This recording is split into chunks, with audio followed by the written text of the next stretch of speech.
Czytanie z księgi proroka Daniela. Król Nabuchodonozor powiedział: Czy jest prawdą, Szadraku, Meszaku i Abednego, że nie czcicie mojego Boga, ani nie oddajecie pokłonu złotemu posągowi, który wzniosłem?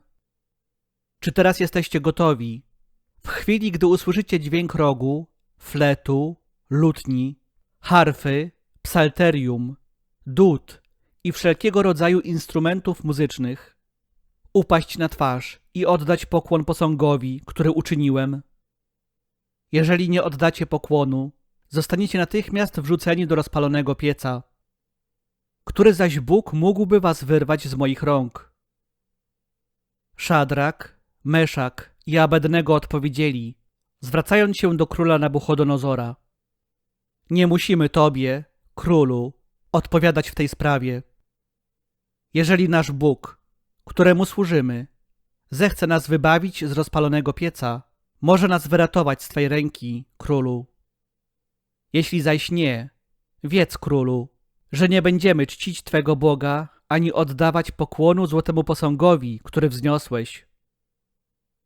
Na to wpadł Nabuchodonozor w gniew, a wyraz jego twarzy zmienił się w stosunku do Szadraka, Meszaka i Abednego.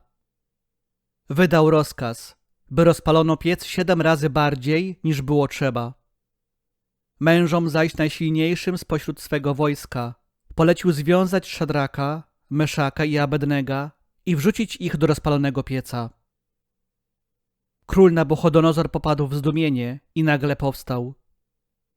Zwrócił się do swych doradców, mówiąc: Czyż nie wrzuciliśmy 3 związanych mężów do ognia?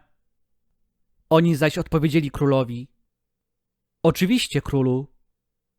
On zaś w odpowiedzi rzekł: Lecz widzę 4 mężów rozwiązanych, przechadzających się pośród ognia i nie dzieje się im nic złego.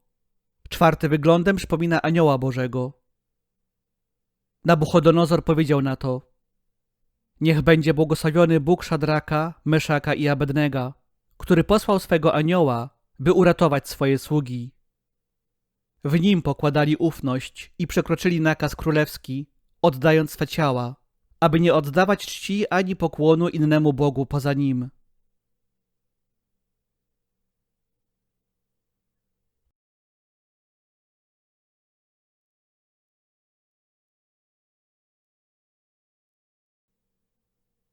Słowa Ewangelii według świętego Jana.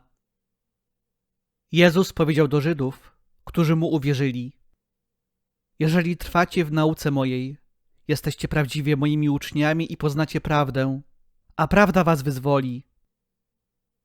Odpowiedzieli mu: Jesteśmy potomstwem Abrahama i nigdy nie byliśmy poddani w niczyją niewolę. Jakże ty możesz mówić: wolni będziecie? Odpowiedział im Jezus: Zaprawdę powiadam wam, każdy, kto popełnia grzech, jest niewolnikiem grzechu. A niewolnik nie pozostaje w domu na zawsze, lecz syn pozostaje na zawsze. Jeżeli więc syn was wyzwoli, wówczas będziecie rzeczywiście wolni. Wiem, że jesteście potomstwem Abrahama, ale wy usiłujecie mnie zabić, bo nie ma w was miejsca dla mojej nauki. Co ja widziałem u mego ojca, to głoszę. Wy czynicie to, co usłyszeliście od waszego ojca. W odpowiedzi rzekli do niego: Ojcem naszym jest Abraham. Rzekł do nich Jezus: Gdybyście byli dziećmi Abrahama, to dokonywalibyście czynów Abrahama. Teraz usiłujecie mnie zabić, człowieka, który wam powiedział prawdę usłyszaną u Boga. Tego Abraham nie czynił. Wy dokonujecie czynów ojca waszego.